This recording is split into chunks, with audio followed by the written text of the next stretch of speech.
Wilkins, all them dudes had to play hard every single game. They Right. couldn't take no games off because if they took a game off, they was gonna lose. Like them dudes was battling out there. They was going for blood. They wasn't out there, okay, well I can take it like this game right here because I know I got three more. No, Yeah. they wasn't playing like that No. at all. They didn't play for stats. They played Yep, they that's what I'm played about the to say. They game weren't to trying to win. pad no stats. Yeah. None of that. They was trying to win like Magic Johnson. See, people don't understand. Like this guy said today in this chat that I was in. He was talking about, Giannis has a broken shot. And I'm like, okay, he's still learning, dog. He's not from here. He's from overseas. He's still learning the game. Like, I would understand if he went to college and then he came into the game. Huh? Like Tim Tebow? That's it, like Ben Simmons. Oh, yeah, Ben Simmons. Yes, dog. Ben Simmons, dog. This dude here is so trash, bro. Like, look. The thing is, he got the look, right? He got the new age look. Yeah. New age swag. Like, he looked like he should be hitting 30-plus points. Right. Like, even when he get the ball in his hand, the form, everything, he just looks good. And Man, Ben Simmons is so true. Dog, this would make me mad too. Like, dog, like, you got Embiid. Kano said it best. You got Embiid at the 3-point line and you in the post. It's like, dog. And then, like he said, you should have labeled yourself a small forward. But see, in transition, I'll let Ben Simmons get the ball and the rebound and run it because in transition, he like LeBron. They're going to kill you because they're fast and they're big. So they're going to kill you every time they get to the lane. So that's why teams try to wall off LeBron and made him shoot. Then he practiced a 3-point shot. Now he's able to make some threes and keep the defense honest, but he still doesn't have a mid-range game, which is why he lacks he lacks context and substance. And that's what I'm saying to people. You can say because of his stats statistically, he's a great player. But watching the game and how it comes and unfolds, I don't see him do enough. I see his team do it. Defense. Right.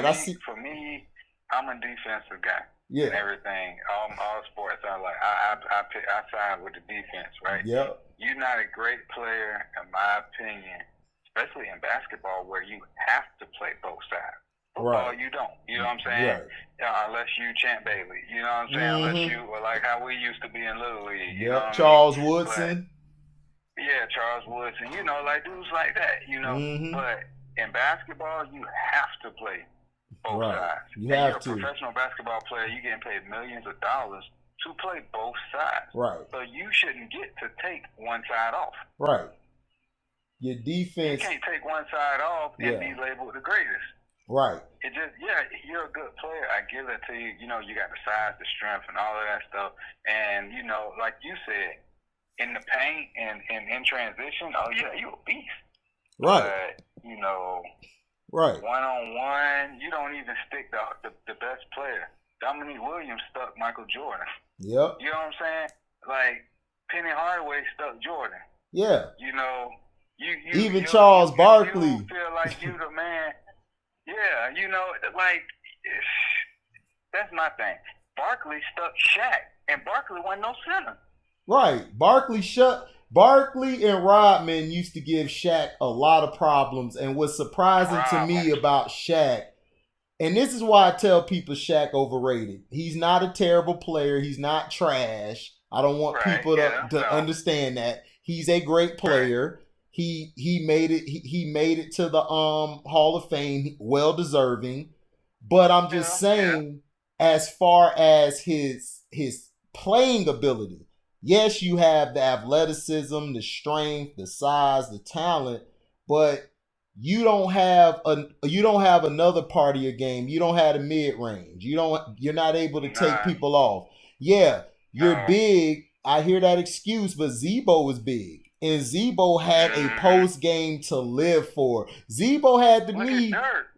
Dirt. Yep. Kobe Bryant. Kobe Bryant, Chris Webber, Rasheed Wallace, Tim Duncan, Dirk. Even Canby, Marcus Canby had a Yeah, nice Canby was game, nice. you know, and he was between a 4 and a 5. You Yeah, know? So yeah, he I was a mean, like you tweener. said, Shaq had, in the sense of it, he had a little bit of a cheat code because he had the size and that strength. You know what I'm saying? Right. So he didn't have to develop that mid-range game, though he should have.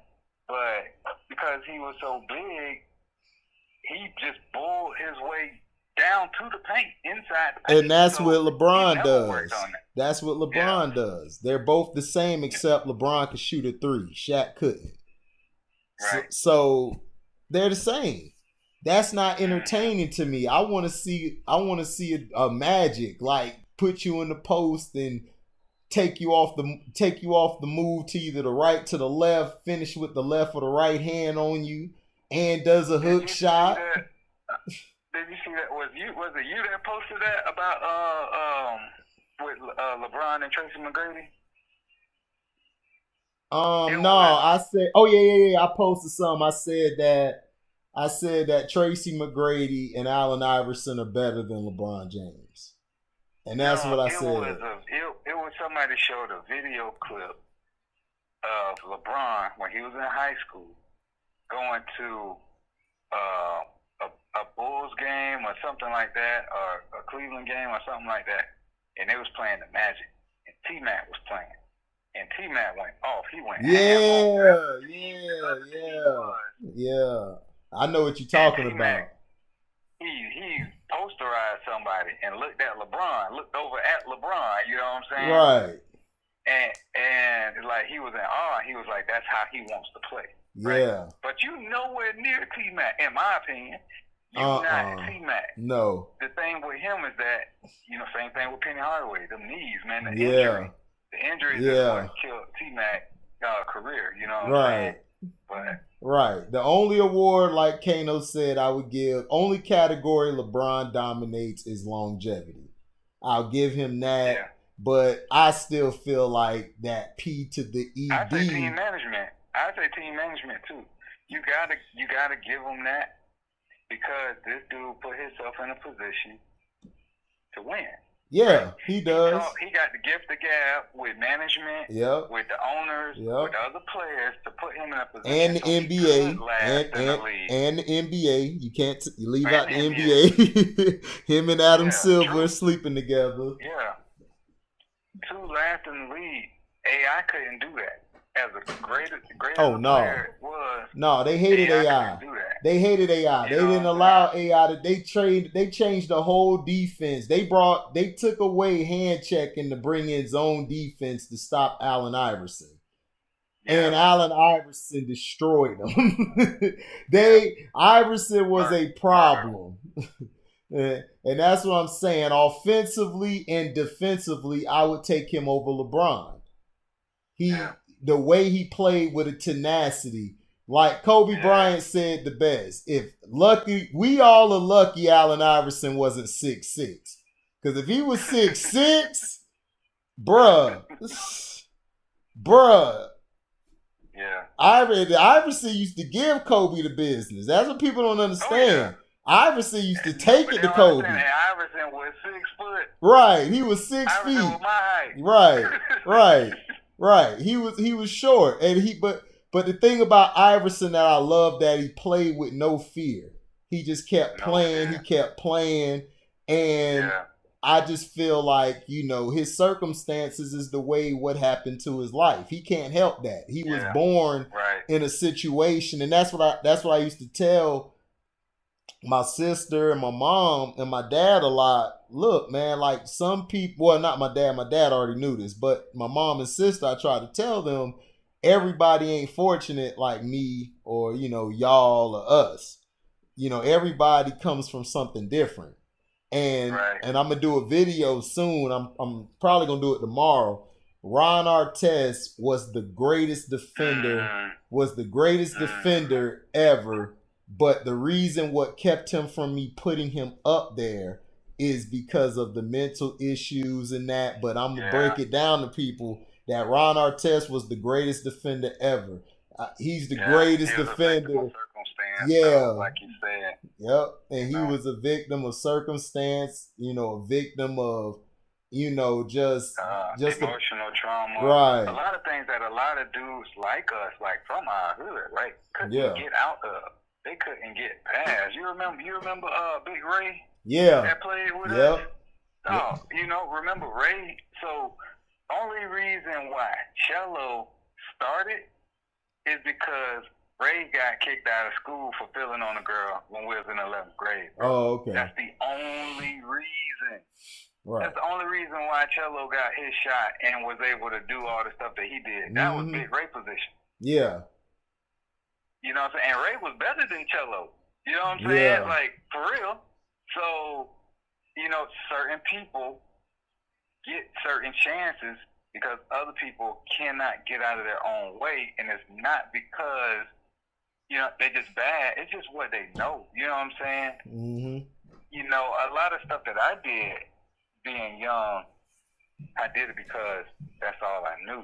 Right. And it wasn't until, thank God, I was able to mature and I didn't get in trouble. I didn't go to prison for doing some of the stupid stuff that I was doing. Right. You feel me? Right. But there's a lot of dudes that, college players that be balling, that be raw, and don't make it to the league because of different things like that. Dudes from, Southside Chicago, dudes from Miami, dudes from St. Pete, Clearwater, dudes from Compton, Wide, stuff like that. Yeah. They was groomed a certain way, and people don't realize that you can't just turn it off. Right. When you was watered that. You know what I mean? It's a whole crop of y'all, and everybody was watered the same way. And you just may happen to have a jump shot or be able to run fast. Right. But the rest of it, it's hard to change. So yeah, you talk about that. Yeah, it is. It's the that's truth. Real. You know what I mean? That's the truth. People have circumstances that stop them, but that's what I'm trying to tell people is that everybody isn't fortunate, and when you're fortunate, you got to take advantage of it. And some of the things is that they're not privy.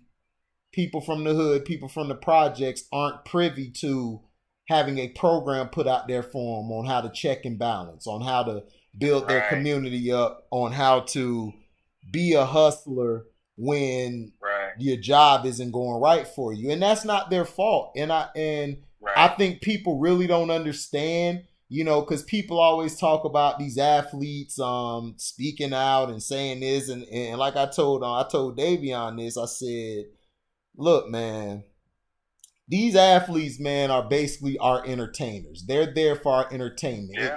And they are. It's like Rome back in the wayward times where they had gladiators and things. They watched they paid their admission, watched it, and went from there. It's the same damn thing. So same thing. Yeah. So basically, we're watching these people battle each other in what we call the sport. Yeah. Right, and they're battling each other, and each time they speak about like politics or speak about something that doesn't go with the norm, they basically just cave in. They're not going to keep going with it because they're so fearful that they're going to lose their money. They're going to lose something valuable. Instead of them, when from the beginning, you should have been saving up. You shouldn't have went and got that big house yet. You should have saved up. When you get your next contract, then you splurge a little bit, but not too much. Still, you want to get something nicer. You can get something nicer. You don't want to overblow your money because once you're done with the sport, you're done. And I think a lot of these guys aren't guided that way because of the circumstances and because what's going on. Because Ron Artest could have probably been the richest player in basketball if he would have kept his mind right. Contracts. And the thing is, but when you from the hood, right? Right. $10 an hour is a good job. You know? And then when you find out, well, $10 an hour really ain't much. Right. Your homeboy over there serving that cook. You know what I'm saying? He over over there cooking up, and he making money. You know, he making 2 bands a week. You know what I'm saying? Right. And he's like, oh man, he's doing it. And then you find out, oh man, well, network administrator made 8 bands a week. Right. Oh man, well that ain't no money. You know, and then when you make it, you got a jump shot, and then you make millions of dollars. You getting paid hundreds of thousands of dollars a week. Because they get paid, because I remember E.T. telling us, you know, payday was on Friday. You know, if you've got $1 million contract, you making like, you know, $200,000 a week or whatever it was. You know what I mean? They break it up over those 16 weeks. Yeah. And so you getting a paycheck like that, and you grew up with your mama working at Winn-Dixie, and y'all struggling, and you eating noodles and hot dogs, right? And you get to that level, like, of course I'm a splurge, right? Right. And because there's nobody in the hood to teach us the value of wealth and money, like what it's supposed to do for you. Nobody teaches us what to do with our money. It's just like, oh, I'm gonna play this lottery and I'm gonna get rich. What does it mean to get rich? You know what I mean? Having money don't mean you rich. Mm-hmm. You know, I had a year where I made a lot of money, and guess what? I didn't file my taxes the right way, and I had to pay back over $70,000 in tax. Damn. You know what I'm saying? Yeah. So, but that's because I didn't know how to file my taxes. I was in the middle class bracket still, and America is not built for the middle class. Mm-hmm. It's built for the low class and the high class. Yep. You know, it benefits from the middle class. That's where government get their money. Yep. It's the people that, you know, they feel like you made some money, but guess what? You got to pay 25-30% of the money that you made back to the government, and then what you left with, nothing. Yep. You basically strapped for cash. Yep. Yeah. So like you said, people like we not talk. I was talking to Tay about this the other day, and he got his own little company now and stuff, and he was like, man, he's trying to figure out how to work with different people. He's asking me some questions. I was like, well, you know, running a business is a lot to do with partnerships. You know, how you talk to people, communicate, this, that, and the third. Because he was like, man, I ain't trying to talk like no white boy, blah, blah, blah. I was like, bro, it's not about that. You got to get that out of your head. Right? It's about, for one, speaking proper English that you know how to. You know what I mean? You ain't finna go on a board meeting saying, motherfucker, this, that, and the third. You know, you gonna talk right. You're gonna speak to whatever person, you're gonna speak on their level. Right. A way that they can understand you. You know what I'm saying? And so don't feel like you're switching out or whatever, because that could be the difference between you getting this $30,000 job versus somebody laughing at you and pushing you out the door. You know what I'm saying? Right. So, you know, we're not taught that. You know, we feel like, oh, you switching out or blase squaze. We're not taught, again, finance, what to do with our money, how to manage our money, how to build wealth. Not taught that. We're not taught how to manage our emotions. You know what I'm saying? That's another big thing that we as, especially black males, we not taught what happens when you feel a certain way, and how you're supposed to deal with it. You know what I'm saying? We're not taught that. We're not taught how to show love. You know what I mean? It's a lot of stuff, bro. When we get in certain situations, you become a pro ball player. Now you got all this money, and you still a human, so you still going through all this stuff. I saw something Deion Sanders was talking about. At one time he was contemplating suicide. Yeah. Like, I was playing for not the Braves. What was the next team he played for? Was Yankees? The Giants. I think it was the Yankees, right? Wasn't it? It might have been. Then he played with the Yankees, Deion? Yeah, he did. Yeah, but he was like, whenever that was, he was like, I was playing football, I was batting for, you know, whoever, and I was thinking about how I'm going to hold this together and possibly, you know, take my life. And I'm like, what the hell? This dude, you know, you would think, you know, this time, he ain't thinking, but that's the last thing coming to his mind. But he's like, he has so much emotional baggage, and he has so many people pulling him so many different ways. He was like, I was thinking about just this. get the money when I'm dead. You know what I'm saying? And we're not taught. When you from the slums, you're not taught because we don't have nothing. And then you got all these people coming, pulling at your coattails. So, you know, it's a lot of stuff, man. And that's why black men, we're treated the way that we are because we react the way that we do. But that's because we came over to this country as a product, and the product was never supposed to have what we have, right? So we was never taught how to deal with these emotions that we was never supposed to have, you know? Right. Anyway, you know, I can keep going. No, you right. Yeah, man. Yeah. My goddamn hurricanes, man.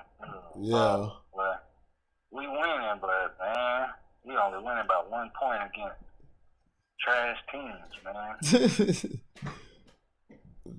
Man, I don't know. What I told you, bro. What I told you about Notre Dame. Yeah, you said Notre Dame was gonna be doing something. I don't like it, but you know what I'm saying? They've been wanting this for the longest. That's the only reason why Notre Dame in the Big East now. I mean, not Big East, but in the ACC now. Yeah. And they ain't play us during the season. They're not playing us this year. But they played Florida State. For the ACC championship, they'll play us. Oh. Cause you and them got the best record in the ACC, right? Right. The only thing is they above us because they beat Clemson. We lost to Clemson. Yeah, you know Clemson whooped y'all ass. Yeah, they drug us. You know what I'm saying? So, I ain't say nothing. I said I ain't gonna say nothing because I was gonna talk trash to my dog. I was gonna talk trash to my dog. That was our only time that we could have beat Clemson, and we didn't. We got drugged. Nah, they picked y'all up, threw y'all in the trash, said, "All right, time to take them out. Monday morning here. Yeah. Let's go." People was like, we got exposed in the Clemson game. We got exposed in the Florida State game. Yeah, that's why. Yeah, that's why I was. Know how to. That's why. Watch football, and if you know football like we do, I was like, man. I told you I said y'all happy about that. Y'all was struggling against Florida State. Yeah. That was funny. I'm like, dog. I told you before the season they was trash. Y'all was struggling against them. I said, boy, y'all better hope everybody else down. If everybody else is down, then y'all can sneak y'all on and win in the ACC and possibly the playoffs. Y'all just have to win out. If y'all win out, I think y'all can. We ain't going to playoffs, bro. We ain't going to playoffs. You don't think so? Nah. Because they want Notre Dame. They've been wanting Notre Dame to be great for the last 10 years. You know what I'm saying? Yeah. And because Notre Dame had that contract with CBS or whatever. So Notre Dame has got to be good, right? Yeah. Plus, they tired of these Southern teams coming and wrecking stuff. Yeah. You know what I mean? It was Bama for the longest. It was Florida State for the longest, right? Yeah. Then Bama. Then Clemson. Right? And then Clemson. You know, they just can't get nothing. They can't get nothing. And Oklahoma. Nobody out of Northwest. Yeah. No Oklahoma. No Michigan. No Penn State. No UC. No what's it called? USC. Yeah. You know what I'm saying? None of them teams, bro. None of them. They couldn't do nothing with these teams in the South.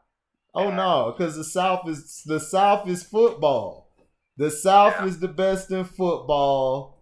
And we got people not only in football, we got baseball players, we got some b-ball players, we got soccer players, we got all type of athletes from the South. And people don't realize that. You know, we may not have the greatest in each sport, but I definitely know football we're the greatest. Like there's nobody touching the South in football. It's no comparison. So if somebody want to argue, we can, but the South breed nothing but people ready. Recruits come from Florida, Georgia, and Texas. New Orleans too. You got some from New Orleans and Louisiana. Yeah, New Orleans. You got people from Louisiana. You got people from Mississippi. You got people from Alabama, South South Carolina, yeah, Tennessee, North Carolina, yeah. South Carolina, Yeah. Kentucky balling. So that's what I'm saying. The South has always ran football. There's nobody touching us. We got the best athletes and players out there. Now you may have some Joe Blows in other, regions like, Texas, yeah, but Like Texas is the South. So they take Texas as the South. Yeah, we got people in Texas too. Oklahoma, y'all say the South. We got them too. So you gotta understand, everybody don't understand the South is connected like all the way. Like Missouri considered South. They consider, yeah. So you got to think about it. The South running it. You can hate all you want, but the South is running it. And then we got the little teams in Florida now trying to come up. So it's there's so much talent, man, and it's being spread out. Yep. See, these kids, they didn't grow up the way that we did, where you play and you sit behind, somebody that was good. You sit and you do your time. You know what I'm saying? Right. And it's like, okay, I'm gonna be able to play my senior year. Right. I'm gonna ball out my senior year. They trying to play their freshman year. So right. They don't want to go to Florida, right. Miami, Florida State, because they ranked. They're a 3-star. You know what I mean? Right. Instead of a 5-star. Right. So they'll go to coastal South Florida Coastal Gemini University. Right. And so they can get a chance to ball out, and they be good, and they do their thing. It's just so many athletes, man. We went to school with so many dudes that ain't make it, and it's like, man, I know some dudes right now that could have been in the league, that would have been giving people problems in the league. Yeah. Hell, I'm one of them. Yeah. That's what I'm saying. It's like you people don't understand how talented the South is, music wise, other things, like everything. Like we're very innovative. We have a lot of creative people in all type of walks of life, and we come up with strength, we come up with knowledge, we come up with learning what's right, what's not right, and we go from there. Because we were made, bro. That's why. That's the thing, right? We're so feared and so hated and all of this stuff, but guess what? You breeded us to be like this, right? You kept us in a certain spot for so long, and we had to come up with innovative things and ways to keep our mind off of what was at hand. And we also had to come up with plans and just imagine all kinds of stuff to get away from what we were doing. You know what I mean? So that's why, like black people, especially from the South, came up with a lot of stuff, a lot of ingenuity and stuff like that, because hundreds of people living on the plantation, 50 people living in a slave house, you got to come up with something. You're like, I'm going to get up out of it. Right. And your brain get to going, and as long as we were kept that way, and then trying to find better ways to do the hard work that we was doing, we had to come up with that, and it wasn't like when the Americas hit the industrial age. It was before that. It was before all of that, Right. They don't want to give us our credit, because then they have to give reparations. They ain't doing that. So. Oh hell no! But we still should fight for it and should have fought for it. Yeah. Well, we was given it, but it USC's grant took it away. You know what I'm saying? Yeah. Everything that Lincoln got for everybody, second he was assassinated, the next president came in, he undid everything. That's a lot of stuff people don't, they don't remember, they don't think about. It's like, man, there was black banks and stuff, all of this stuff. You right about that. Ulysses S. freaking Grant. Yeah. And he on the $50 bill. Let's snatch his punk ass off the 50. You know what I'm saying? They talking about snatching Jackson off of the 20, take Grant off of the 50, because he don't deserve to be on there for what he did. Right. So Man, it's a lot of stuff, and people they'll get butt hurt, and they ain't gonna want to hear that, and he was this, that, and the third. No, let's call it what it is, man. Yeah, Man, facts. and because that's where the sharecropping came from, which was nothing but another form of slavery. Yep. So That's how it is, man. They keep you. They try to keep you stupid, but when you do your own research, because you got so many outlets to look things up now, so you can find all that out to help yeah. you, in that situation. But man, what's going on with your Bucks, man? They gonna recover? Oh yeah, yeah. We'll be straight.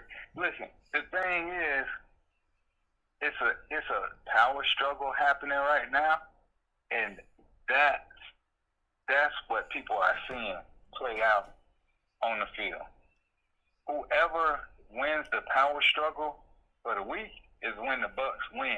You did? So last week, Brady won the power struggle, right? Right. That was Brady's game last week. We barely ran the ball. We ain't established a run at all, right? That was Bruce Arians. Arians like to play like that. He always. That's why I never liked him. Brady, when you run it with Brady, both then. Huh? Maybe it was both then. Yeah, because Brady, he do. I take that back. He do like to run the ball. Yeah. He like to do a lot of play action and a lot of stuff. Yeah. Like, 5 to 10 yards off of the ball. But Arians want to throw the ball the whole game. Yes. Yeah, you're right. I told you. Brady trying to throw the ball the whole game. Yes, Brady's gonna fire Bruce Arians one of these weeks. I'm telling you, it's gonna be over with, and he gonna take over everything. Because I'm like, why they not running Rojo? Right, they didn't run. Right, he's young, he's hungry. The dude is capable. Why you don't run and Rojo then Brady in the first and second half, and then bring Fournette in when the defense is tired? That's simple football 101. You bring in your big, strong back at the end of the game. Don't run him. And he's not 100% healthy. You can look at him when he's running. Right. That's not the dude from LSU. That's not the dude that was in the league for the first 5 years. Right. That's not the same dude. I can look at him and tell that. But Rojo, the dude is healthy. He's young. He's hungry. Give the man the ball, man. Now, and plus we had, Ali Marpet was out last week, and we all know Donovan Smith is the scum of the Tampa Bay Bucks organization. That need to be cut. Right. You know what I'm saying? I don't understand why he hasn't cut yet, but I think the whole Bucks fan base cried 3 tears when they re-signed that man this offseason. Everybody's like, why did y'all re-sign him? Who that? He's trash. Donovan Smith, left tackle. Oh yeah. He was getting murdered. He was getting killed. Go back multiple games, bro. Go back multiple games and watch Donovan Smith. He is garbage.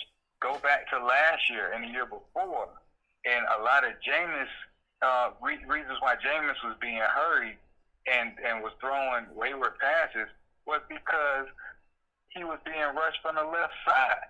Right. You know what I mean? The thing is, Jameis is more mobile than Brady is. Why is it that Brady is being taken down more at this point in his career than he's been at any other time? And it's all coming from that side. Yep. People don't want to talk about that. Yeah, we had our star lineman out last game, but most of the pressure wasn't coming from him. The pressure was coming from that side of him. Yep. That defensive end is not that great. Right. For the Saints, that white boy. He ain't that great. He was just whooping Donovan Smith. So, yeah, man, that's what, if the Bucks, and that would help take pressure off him. Like, he's not a good pass defending lineman. Like, he's not good in pass protection. And you cannot throw the ball 50 times when you got a weak left tackle. Mm-hmm. It's not going to work out for you. That's why you got to establish the run.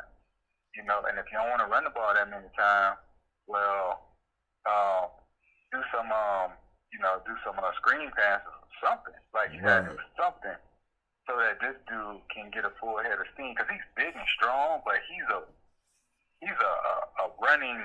You know, you run behind him. You don't try to sit in the pocket all day and read the defense like Brady. And Brady, that's why he's throwing picks and stuff. Same reason why Jameis was throwing picks. I'm sure Jameis was laughing his behind off on the sideline. Like, hey, you know, like people in the fan base, they're like, oh, Jameis Winston must have gave the playbook to Sean Payton. I mean, Sean Payton been playing these Bucks for the last how many years? Yeah. Before Jameis? Yeah. And the Saints always give us problems. So yeah, it's like the Saints have always been the Bucks. The Saints have always been the Bucks kryptonite since we were kids. Bro, they love playing the Bucks. Bro, you know what I'm saying? Yeah. Like forever. Back when they was trash. You know? I don't know what it is about the Saints against y'all. The Saints freaking hate y'all. You know, Aaron Brooks was the quarterback. Back when Aaron Brooks was the quarterback, man, it was like people don't. Yeah, so that ain't it. It's not. You know, oh, Jameis Winston must have been given the play. What? Get real, man. That was us losing the game in the locker room.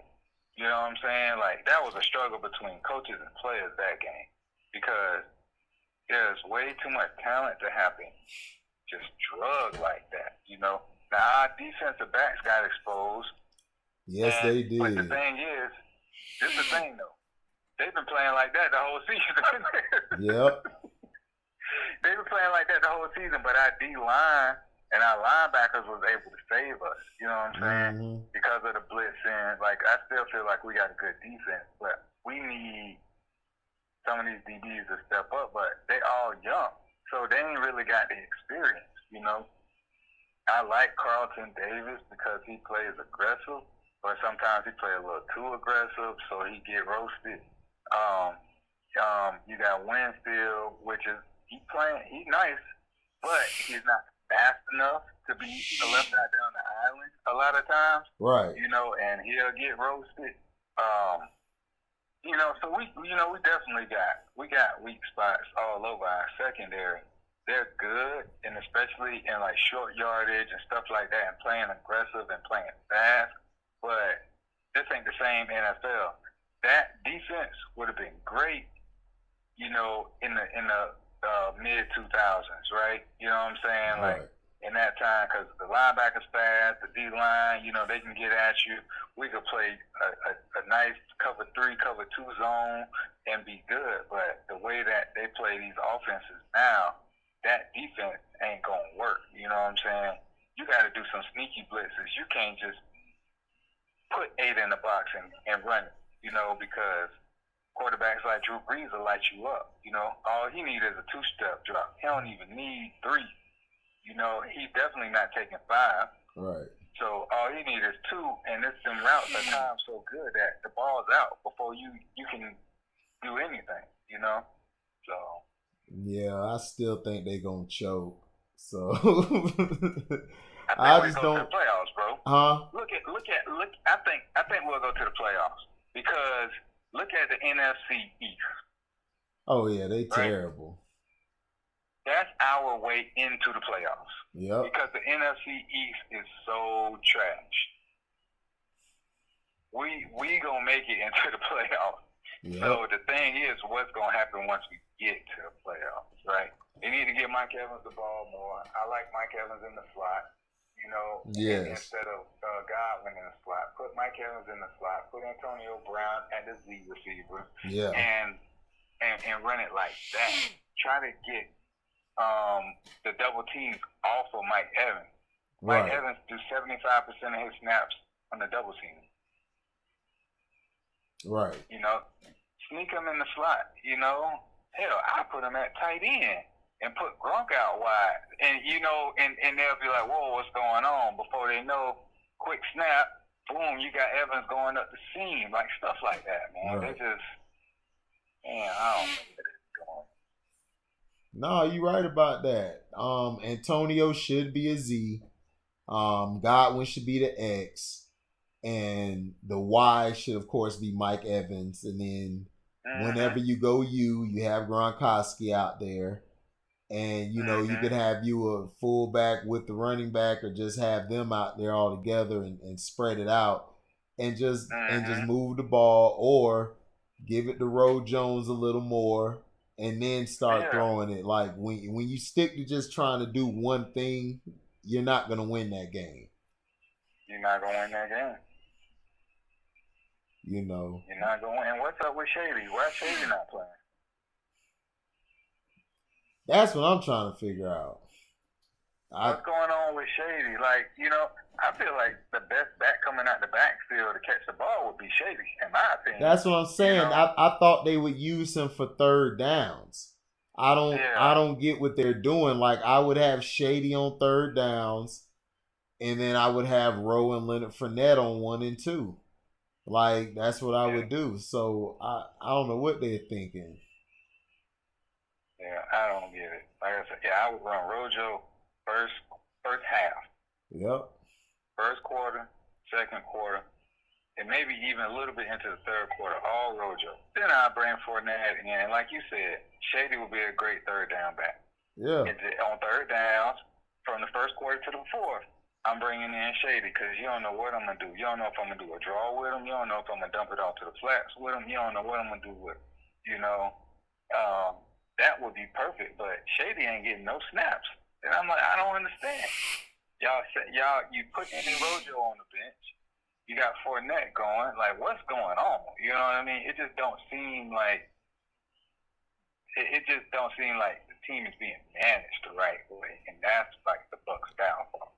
It ain't Brady. It ain't it now. Now I'm like, man. Oh, well, I've been saying it. Like, people were so happy to get rid of Jameis. I was like, man, Jameis not the problem, man. I like Jameis because he took a chance. He threw the ball. Jameis gonna throw it. Oh yeah. He may throw it off his back foot, but he gonna throw the ball. Yeah, he gonna get it out of there. And he gonna give you a chance. So it wasn't always Jameis, and like some of those sacks that Brady's taking, Jameis wouldn't have. He would have got up out of that, you know what I mean? Right. And ran for, 10 yards or so, picked up the first down, or at least got up out of that and found Cameron Brake or somebody, But TB12 ain't doing that. No. That pressure comes, he folding. He gonna fold. Mm-hmm. And the worst thing that they could do was get rid of James. They should have kept James and continued to develop him. You know what I'm saying? Instead of, because the man went and sat behind Drew Brees for $1 million this year. You don't think that Jameis would have took some money just to sit behind a true quarterback and learn? The man said it himself. He said he had nobody to learn from. Right. He had 3 offensive coordinators. He was in the league 5 years and had 3 different offensive coordinators and head coaches. Right. How can you be successful with that? But he still put up the numbers that he did because he's a good quarterback. Like, people don't want to say it, but dude, you can't throw over 400 to 500 yards a season if you're not good. Right. And the numbers that he was putting up with Mike Evans, you're not seeing that with Tom Brady. Well, Tom Brady is more of a is a game manager. He's more of a throw to the tight end guy, then throw to the slots. That's what I'm saying. You put Mike Evans in at the slot. Mike Evans, to me, runs the best routes out of all of them. Godwin is straight. Just keep him on the outside. He can stretch the defense, and he could come in on curls, or he can go in on ends or slants sometimes.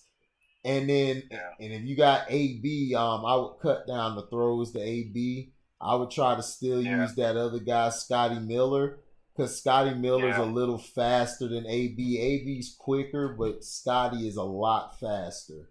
And if he gets up that seam, he'll cause problems. But that's what I would do. I mean, y'all, Bruce Arians, man, to me, I've never liked his coaching style. He's the reason why Big Ben was looking so trash for all them years. So I never liked his style. I think he throws it too much and he doesn't utilize his running game enough. Yeah. And then we got like I don't understand like Brait ain't taking more snaps. Like Cameron Brait is a damn good tight end. You know what I'm saying? And yeah, you want to play Gronk, but Gronk ain't healthy. You can look at him and tell he's not healthy. You know? Well, he just died, man. Dude needs to sit down. Like, again, play Gronk and Fournette in the fourth quarter. When the other team is down, then you can bring them in and finish them off. You know what I'm saying? But play O.J. Howard was your number one. Right, he's out for the season. Play Brait. Brait is good. You know, a lot of those drop passes and stuff like that Gronk had, I guarantee you Brait would have caught them passes. I guarantee it. Brady probably doesn't have rapport with him yet. Yeah. But I think they'll be fine. Yeah. Brady always has a bad loss like this once in a while. So he'll come back next game. Y'all play the Panthers. So because they always lose to the Dolphins one year. Right. I had the Patriots lose to the Dolphins and the Dolphins be trash. You know?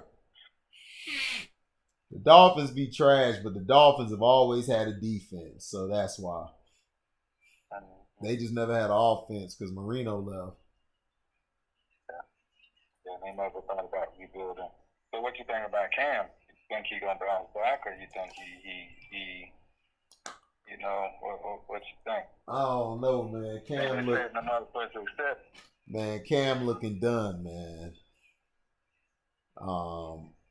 If not that, he's looking done, but I think he's in the offense. He's not in the right offense, and to me, they're not adjusting to Cam. Cam's not a 30 to 40 pass attempt thrower. He's more of like a 18 to 25. Maybe he'll be at 28. If he's really on, he'll get you about 35, 36 pass attempts.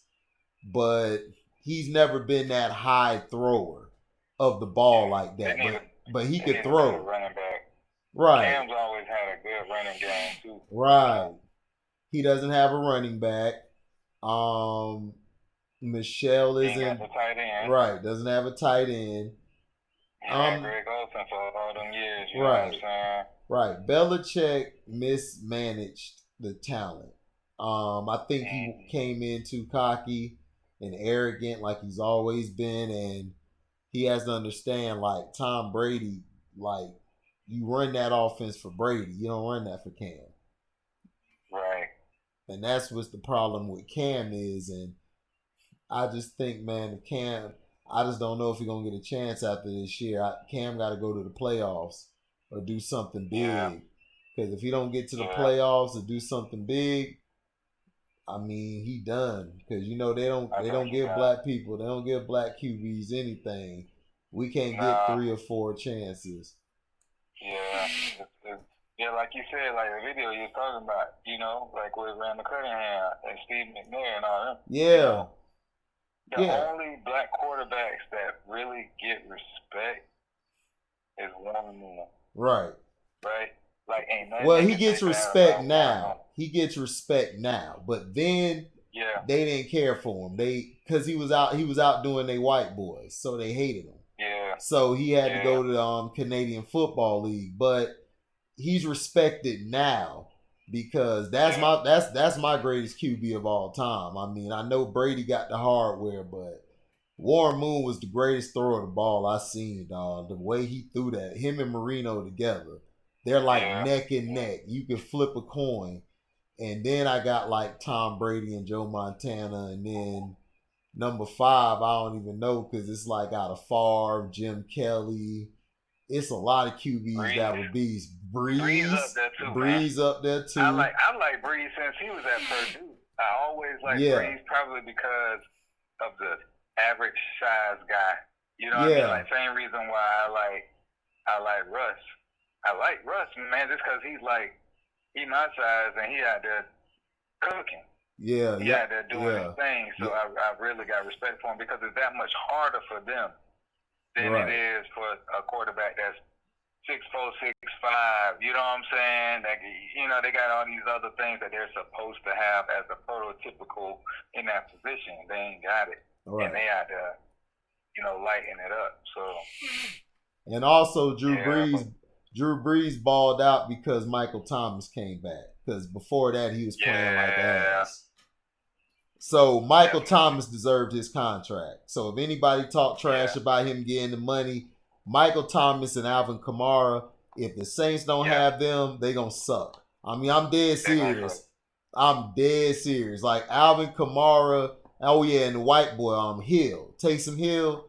Yeah, Them three guys are yeah, explosive. but I don't know because think about it. Take away Thomas. Yep. And take away Kamara. Take both of them away, right? What they got? They got Hill, yeah. He's a dual threat. Right. Right? But and then they got what's the backup running back name? He's not the same type of back as Kamara. Murray. Latavius Murray. Latavius Murray. The big dude. Yeah, Murray. Latavius they Murray. Got Murray. And they got who's the other receiver that they got now? From what you call it? Number 10. I forgot his name. He's okay. But they got he's not dynamic. Like you not finna be double teaming him. You know what I'm saying? And so if you're not having to worry about double teaming him, and you don't have to put a spy on the running back. Oh, and they got Emmanuel Sanders. They got Emmanuel Sanders too. Yeah, they got Emmanuel Sanders. But still, like Emmanuel Sanders, I feel like can be covered with his own, right? Yeah, but I don't yeah, think you yeah, got to yeah. double team Emmanuel Sanders. No, hell no. So when you ain't got to double team Michael Thomas, you don't have to run a spy on Kamara. That's two extra people that you have to cover the offense. The offense, and even if you running Taysom Hill, you got players in there that's able to watch everything versus having a key on these certain players every single down. You know what I mean? Yeah. And that's where I think the Saints wouldn't be. They'd still be good, but they wouldn't be the same team without them two dudes. Look, man. Look, Breeze looked like crap this year. Outside of that Tampa game, he's been crap. I'm sorry. Yeah. He's been crap. If they didn't have Michael Thomas come back to play y'all would have waxed their ass. Like, seriously, y'all would have waxed them because Michael Thomas is a threat. And then you got Kamara going early. And then on the other end, you're not running the ball. That's how you beat the Saints. You got to run the damn ball on them. Yeah. You were down 2 touchdowns. That's when you should have been running the ball after the first touchdown was given up. You let them have you let them have that momentum. Right. You let them have all that momentum.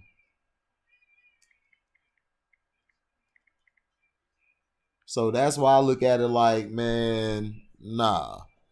You gotta that Saint Drew Brees is great doing what he's doing, but right now, man, he not looking well, and they're picking.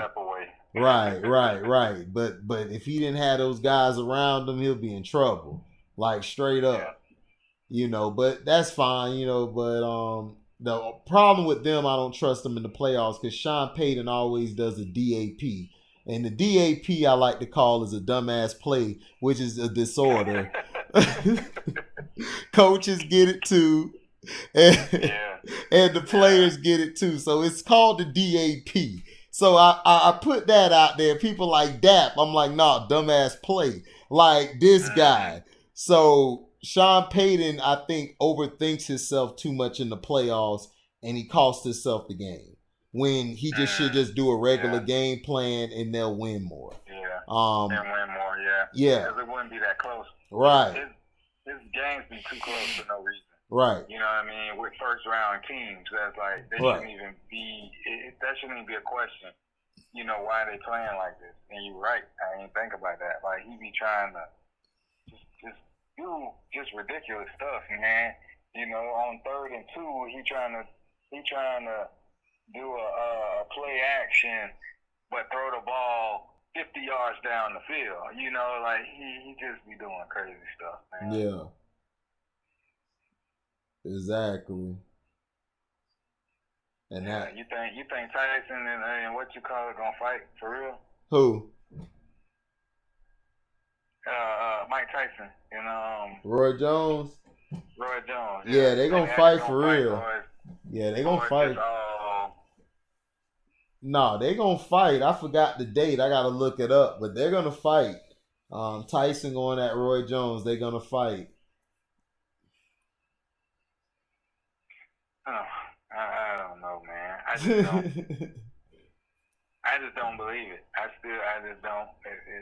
I don't know. You think it's a publicity stunt? Yeah, I think it's publicity, bro. I think it's all publicity. Like something gonna happen and the fight gonna be canceled or it's just something. I just don't think they're actually gonna fight. Right. You know, it's something to like build up their own personal brand. Because what reason do they have to fight? Right. It ain't the money.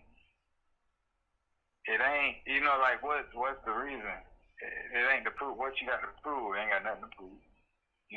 They're two older dudes that, they're more susceptible to brain and neck injuries. So what they gonna fight for? Right. It just makes zero sense. It ain't for no title. So I don't know, man. I could be wrong though, and we could see some trashy fight. But plus, Roy ain't never been no heavyweight. The second Roy left the middleweight, he went to light. He went to light heavyweight. That ain't his weight class. Yeah, he went to light heavyweight. Yeah, he went to light heavyweight. Yeah, and got knocked out by the dude from Tampa. Yeah. What his name? Tarver. Yeah.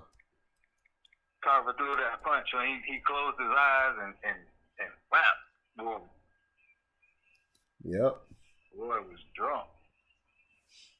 Yes, he was. And then they fought again, didn't they? And he beat Roy again, right? Yeah. Yeah. The first time Roy Jones beat him. He beat him, but it was an ugly fight. Tarver was whooping his ass, and Roy Jones came back and won at the end. But it ain't look good for Roy. The second time, Tarver slept him. Right, slept him, and then I think they fought a third time. I'm not sure. Tarver whooped his ass then too. Roy was done, man. Roy was catching shots to the chin, and he was out. Yeah. Yeah, that ain't his weight class, man. He can't hang with them dudes. Yeah, I don't know what his weight class was. He was getting his ass knocked out though.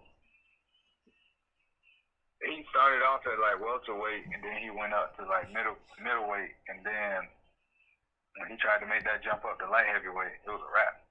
In my opinion, the greatest fighter of all time is Evander Holyfield because he went up. He was the champion in 3 different weight classes. Man, Evander Holyfield was steroid out.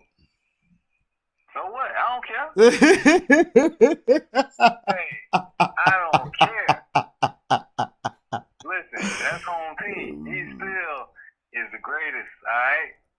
Juiced up or not, because you can't tell me that the rest of them dudes weren't juicing. You know what I'm saying? I don't know, man. And then he was headbutting Tyson illegally. When they were gonna fight Evander Holyfield, even if they never juiced in their life, they were like, I'm finna fight Evander Holyfield. Oh, shoot me up. Yeah, okay. Like I said, that BS. So you don't put Barry Bonds up in baseball? Because he was juicing. Barry Bonds, that's a whole different thing. Barry Bonds was in baseball. And Barry Bonds didn't get caught or didn't even fail any tests. They just were hating on him because he was whooping all they butt and breaking all they white boys' records. So this dude, basically his trainer, rubbed some cream on him. Barry thought it was regular cream. He was doing it unbeknownst. Barry didn't know. He wasn't knowingly taking the steroids like, yo, give me this. Man, whatever. Holyfield, best boxer of all time. That's cool. That's to you. I just don't believe it, but that's cool. You know what I'm saying? Couldn't nobody jump. That different them those weight classes, and you still gotta know how to fight. Even if you juiced up, you still gotta know how to fight. Yeah, he could fight. I didn't say he couldn't. I'm just saying that he was a steroid baby, but I mean, he was a steroid baby. I mean, I don't know what you want me to say. Like, yeah, he could box. He should be able to box. He taking the good stuff. He just had a half a sensu bean, man. That's all. Nah, bro. Sensu bean was natural. that was all natural, bro. Dude was growing it. He was growing it like it was some bud or something in the back. I'm gonna have this and that, Mr. Popo. Give it to him. I'm like, man, Kami is too real. I mess with Kami, man. Kami was a clown. Yeah. So that's what I was saying, man. That was legal. That's what we call legal. Shoot. And he in there, and then he got heavy ass hands too. Along with that aggression, that extra aggression. Yeah, dog. Yeah, man. I can't, man. I can't give him that. But if you love him, that's cool, man. I give you a salute. But put the poll out there and see what people say. About what? Top three boxers. Top three? Any weight class. Top three. So you're basically saying he's the greatest pound for pound? Pound for pound. Van Holyfield. I don't know. I got Evander, then I got Floyd. Because can't nobody touch Floyd. But Floyd ain't trying to jump a whole bunch of different weight classes either. You know what I'm saying? Right. And then I got what you call it? Ali. Then I got Ali. That's my top three. Ain't no room for five. He said no room for five. That's how you feel, huh? Yeah. That boy, that wild. Yeah, and I know that will be all over the place because some people like these young dudes that ain't watch boxing because boxing ain't how it was when we was growing up, you know. Oh no. They didn't really get to watch the heavyweights and like the real man. We watch boxing, and so you know they'll say Mike Tyson, right? Because Tyson is a celebrity now, right? He's beyond boxing now, right? So I feel like a lot of people, the younger dudes, will be like, "Oh, Tyson the best of all time. Look at these videos of him knocking people out." Like, but if you know anything about boxing, you have to know how to fight and not just be a knockout artist, right? Right. Like Wink was a great fighter, right? Winky Wright. You're right. Dude was like the best defensive boxer that there ever was, you know. Like it's some dudes, you know, that could fight Lennox Lewis, you know. Yep. Lennox Lewis was nice. Yeah, Lennox was nice. You know, and then you can go to the older fighters, and you know, Foreman was good. You know, definitely Sugar Ray, but again, they didn't cross a bunch of different weight classes, and that's my thing. Like, right. You know, if you can fight in multiple classes, use a ball. Right. That's true. That's the one dude. I forgot about him. He started fighting in UFC for a little minute.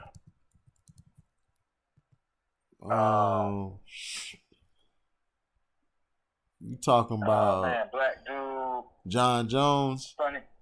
No. He had the light eyes.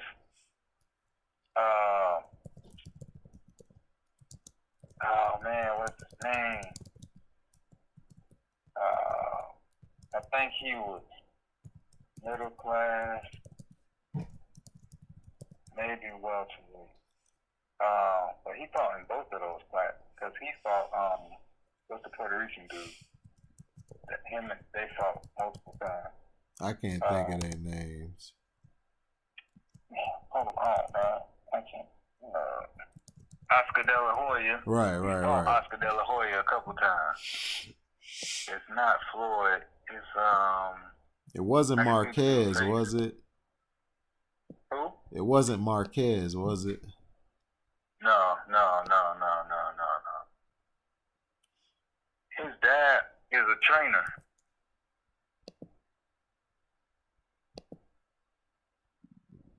His dad is a trainer. Oh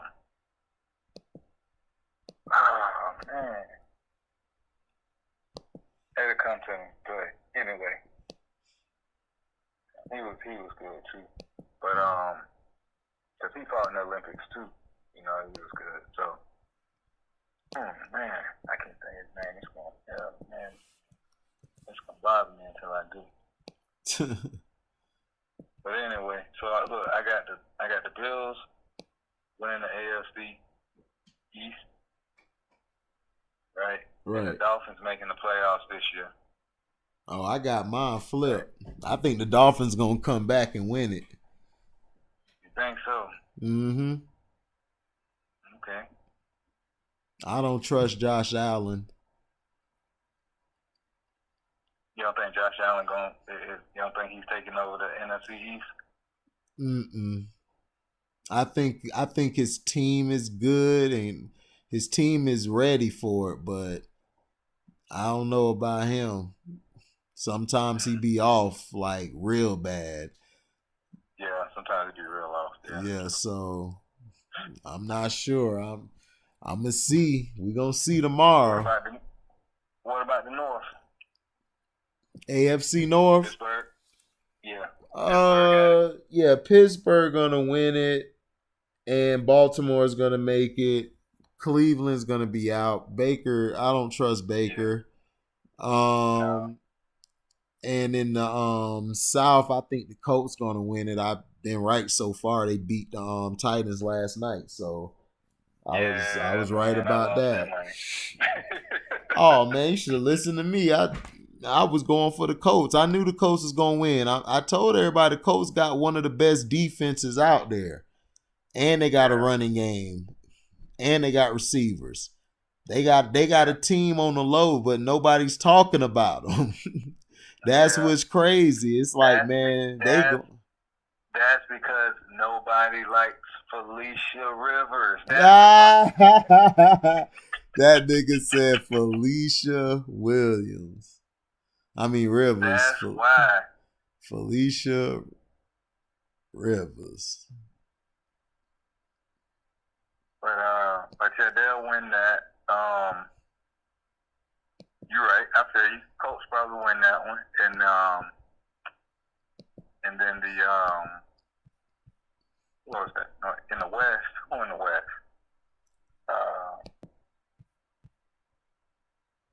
AFC West, you got the Chiefs, Raiders, Broncos. Chargers, and Broncos. I think the Chiefs are gonna win it, but Chiefs. I think the Raiders will make the playoffs. Oh yeah, the Raiders making the playoffs. I said it before the year. The Raiders gonna make the playoffs, and the Cardinals in the NFC. I said both of them gonna make the playoffs. And I said about the Cardinals. You think the Cardinals gonna make it out of NFC West? Yeah, I said that before the year. Especially with the Niners going down, right? Yeah. No, I said it even with the Niners at full strength. I said that the Cardinals, even before they got DeAndre Hopkins, I said the Cardinals are going to be better this year. And they're going to beat some teams. I said they would be number 2. And then I said number 1, I said I would pick the Seahawks. But I wasn't real sure about their defense, but I still was going to pick them. So I knew the Rams were fraudulent because they do well at home, but they suck on the road. So you can beat them. Yeah. You know. Yeah. I'm with you there. Same thing. Yeah. Then I got the Hawks and then I got the Cardinals. Yeah. NFC, what's that, the West or the East? Who the fuck? cares, right? Right. Who cares? The Eagles are gonna win that. I Well, said it before the Eagles gonna year. win a division, Yeah, so I've they'll go been to the playoffs. But right. they'll probably win it 8-8, bro. Yeah, they're gonna win. Right? No, no, no, no, It's gonna no. be one of those years. They're gonna win it 6-10. That division is that bad. But Yeah. my dark horse is the Giants. I think the Giants can string along some wins and they could sneak the East if the Eagles aren't careful, because the Eagles, Wentz is going to have probably a couple games come up he's not going to look good. And the Giants have an easy schedule coming up. So the Giants played them tough when they played each other. And that's what I'm saying. If they play again, the Giants, I think, could beat them. And if the Eagles aren't careful, the Giants are going to take it. Do you think that the Eagles are how much longer you got Wentz being in Philly? You think they're trying to play his stock up this year, and he's just not doing it? He's not playing his stock up because he ain't been hurt. Usually he'll be hurt by this time of the season, right? You know what I'm saying? Then the backup comes in, but for whatever reason, it's like he ain't playing 100%. So he don't get hurt, so he don't lose his job to the young black man. You know, I don't really know what's going on in Philly. But, the problem, the problem in Philly is this. Doug Peterson don't like Wentz. He wanted Nick Foles. He don't feel Wentz is mentally, like he don't feel he physically can get through the playoffs too. He don't feel he'll make it. And he just had a better chemistry with Nick Foles. Foles knows how to run the Eagles offense. And they should have kept him. They overpriced Carson Wentz because they thought Dallas was going to overprice Dak, and it was going to mess the QB market up because they didn't want it to come time and then Wentz asked for more than Dak. So they say, F it, we're just going to pay Wentz. Then he got hurt. He was having an MVP season. Then he got hurt, and Foles led him to the Super Bowl. And Peterson wanted to keep Foles, and he's mad about that. So he said, F it, I'll just draft Jalen Hurts. Yeah. Because Jalen can run that RPO, no problem. You know what I'm saying? And then Jalen can throw from the pocket. He's underrated from that. So, but like I said, that's the reason that the problem for them. The Giants, their only problem is Daniel Jones is still young. With Daniel Jones going to be another Eli. He probably can get hot and sneak some teams. Yeah. So. If the Giants had Saquon, Giants will be right. They would have beat us. You know what I'm saying? Yeah. So that's what's hurting the Giants right now because they even got your boy Freeman, and Freeman hurt. Yep. Because that line isn't good at run blocking. Or pass blocking. They're not that good. Daniel Jones has been running for his life, but they could sneak some wins and stuff. All they got to do is just keep it up. So then I got the Saints, of course, winning the NFC South, and then I got who is it? What is it? It's the Bears. Oh, the Packers, and then I got the Packers winning North. So. And then wild card teams, I got Tampa. Yeah, I had the Bears. I had the Bears pick, but they're choking, so I'll go with the Packers by default. In the South, I had the Bucks, but now I'm going with the Saints. And the Bucks are getting through the wild card. So will the Cardinals. Yeah. And I think that'll be in the winner out of the NFC East. I think that'll be your playoffs. Yeah. In AFC, I got. I think the Dolphins can win the East, and I feel that the Bills will make the wild card. I look at the South. The South, I got the Colts winning. The North, I got the Ravens getting in along with I got the Ravens getting in along with the Steelers. Mm-hmm. And then out west, the Chiefs and the Raiders. The Raiders are going to be tough, man, because I think they can make the playoffs. So they're going to bump somebody out. Raiders gonna mess around and get that wild card and knock somebody out. Yep, that's what I'm thinking. I got a feeling about that because I picked them before the year. Are built for it. Like the Raiders are built like the Bucks were. The quarterback is decent, right? He can play, but he ain't overhyped and all that. They got a running back that will run the ball down your throat, you know, and they got one really good receiver, and then they got, you know, some couple other elusive guys. And then that defense is nice. So the Raiders is a problem, but they got a good coach. People don't give Chucky his credit. I don't really like him, you know, but the man's a good coach. You know. No, he can coach, but his problem was he couldn't build a team. He can coach, but he can't build a team. So that's why he cut Antonio Brown, because he wasn't finna lose Mike Mayock, because he'll be trash without Mike Mayock. So he brought in, he did the right thing. Yeah. So Chucky will be straight, and I think he liked Derek Carr right now, so he'll work with him. Because Derek Carr's straight to me. I never had a problem with him. Yeah, Derek Carr's straight, but you know he got your boy in backup. I'm just surprised that they're not. But Chucky ain't never ran two quarterbacks either. Like he ain't never been one to, you know. Nah. Because they could with Mariota, you know. Right. You know, so they could throw some stuff in there. They can do anything, because Mariota is a dual threat quarterback.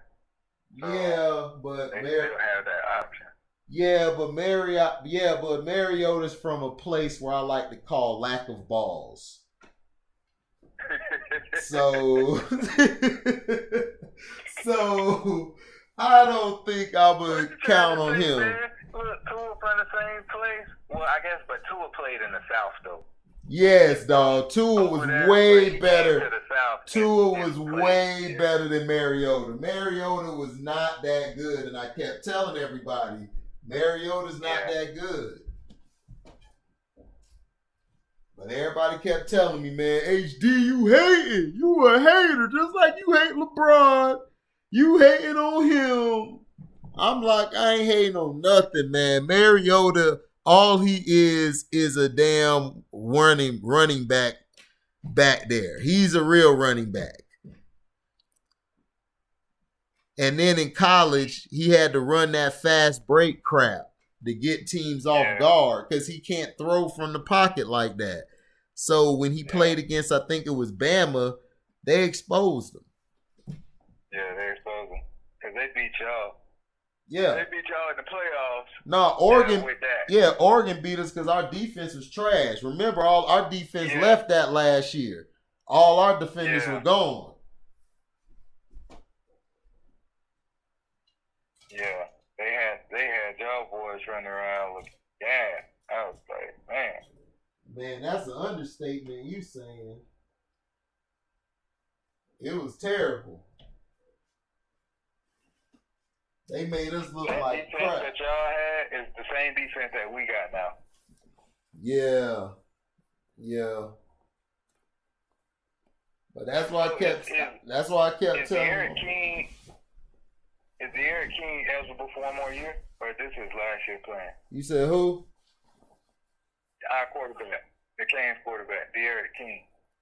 How many years did he play in Houston? I only remember him playing 2 years in Houston. De'Aaron, hold on, let me see. De'Aaron King.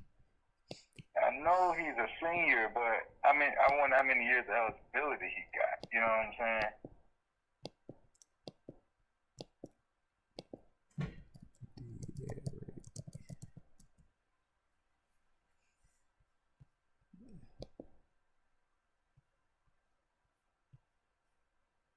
One more thing I got a problem with is how Oregon, some of these teams are ranked in the top 10, and and 15, and they only played 2 games. I just got an issue with that, you know. I don't understand how they're gonna level that out at the end of the season when all these games are over. Like, how they gonna, you know, do their strength of schedule compared to everybody else that's already played these games and lost and won and all of that stuff. Right. You know, like how they got Ohio State ranked so high and they only played 2 games. You know what I'm saying? I just don't understand that. Well, it's politics. You know how it is. It's none but politics. But without De'Aaron King, man, we only win 3 games. Like, that dude he saved the program. Single-handedly saved the program. Mm-hmm. Because if we would have had any of our other quarterbacks would have been this year, man, we would have been trash. Yeah. You know, Tate Martell is trash. You know, the dude, Jared Williams, he transferred out. And then the other dude we got, he's just a thug. He's a typical Miami dude from Miami, you know what I mean? And he be doing stupid stuff on Twitter, and, you know, he's a gangster. He can play quarterback, but he's not smart. Like, he's not smart enough to play the position. Right. He got the arm and all the athleticism, but he's not a quarterback. He's just an athlete that could throw the ball. You know what I'm saying? Who's that? What's his name, man? Our backup quarterback, number 5. Oh, okay. He done been there the last 2 seasons. What's his name?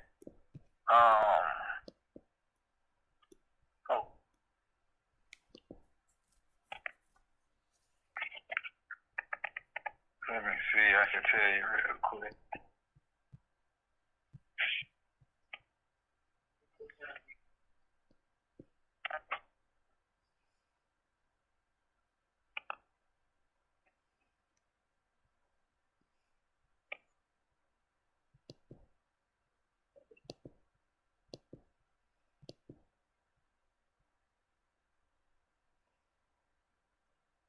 N'Kosi Perry.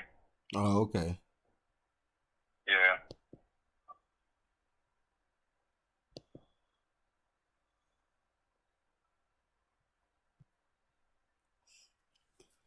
Shoot, you think Dallas gonna sign Dak back or let him walk?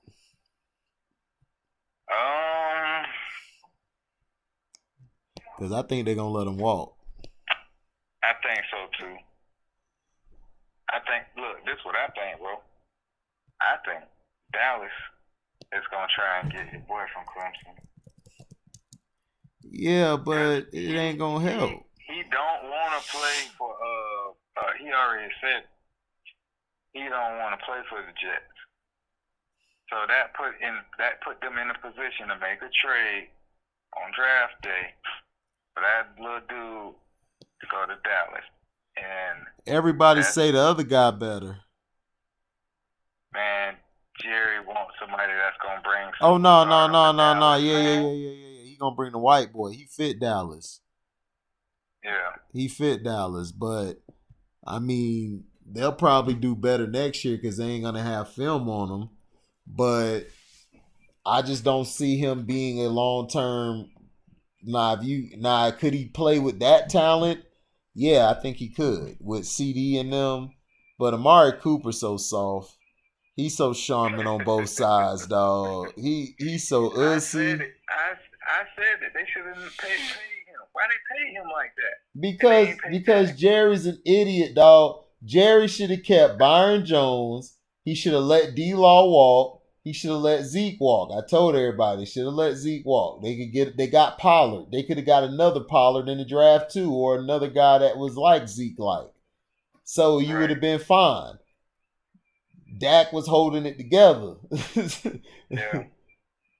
If Zeke was that dude, he would be that dude. Right. Right now. Right. You know what I'm saying? Right. Like, Emmett was that dude. Yes. Didn't matter. Yes. You know what I'm saying?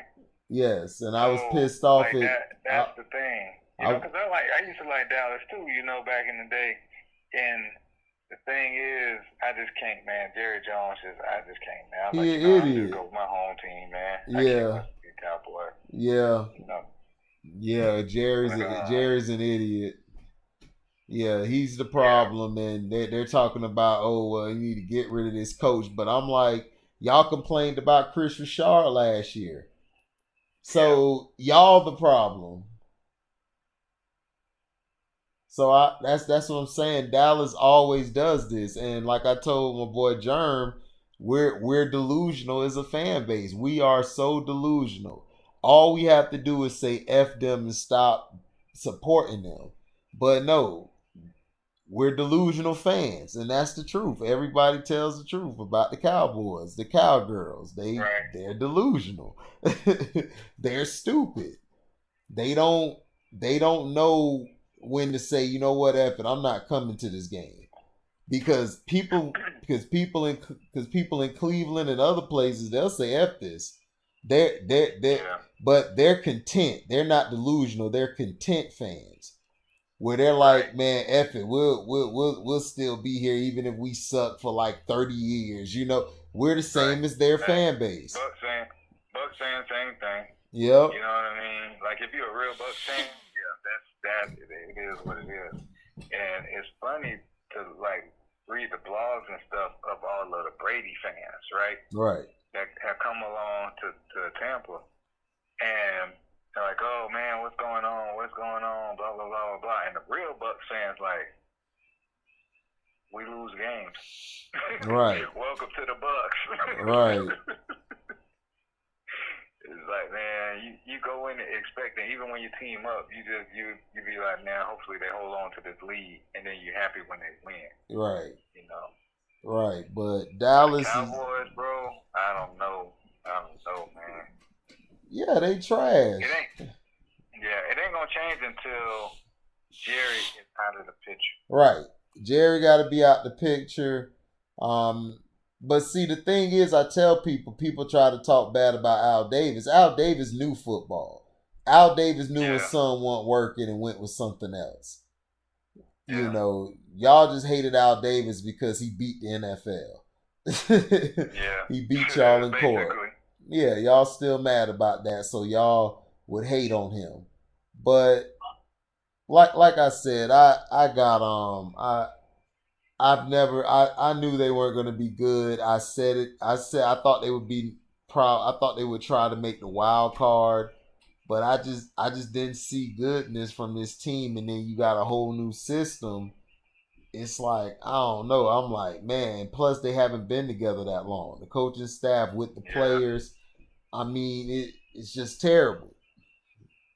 yeah. Me too. Like I was hopeful for the Bucks, but I really, be honest with you, we were gonna have, an 8-win season.